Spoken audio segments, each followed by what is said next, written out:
actuellement, dans l'Union européenne, 14 millions de survivants du cancer, c'est-à-dire de patients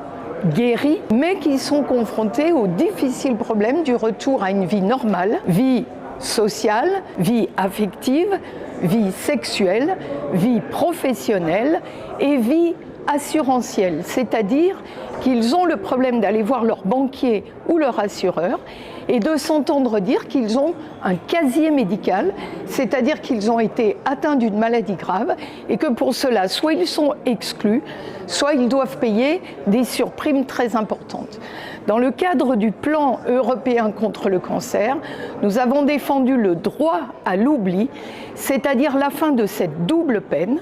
droit à l'oubli qui est déjà en place en France et dans 5 autres pays européens, mais dont nous voudrions qu'il soit déployé dans l'ensemble de l'Union européenne. Nous avons eu la chance d'avoir auprès de nous des collègues, dont Stéphanie Yon-Courtin, qui ont pris le relais et qui se sont battus pour cette législation. Comme le disait ma collègue Véronique, au Parlement européen, nous nous battons pour faire reconnaître le droit à l'oubli et pour éviter que les malades guéris du cancer voient leur prime d'assurance augmenter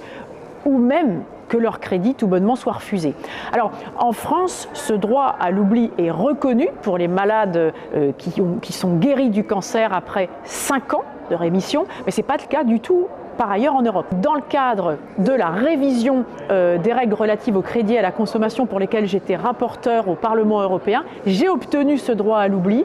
en Europe pour tous les malades qui sont guéris du cancer. Mais cela concerne uniquement le crédit à la consommation. C'est certes une première étape, mais il faut se battre pour faire reconnaître plus généralement ce droit à l'oubli et notamment pour les crédits plus importants et notamment les crédits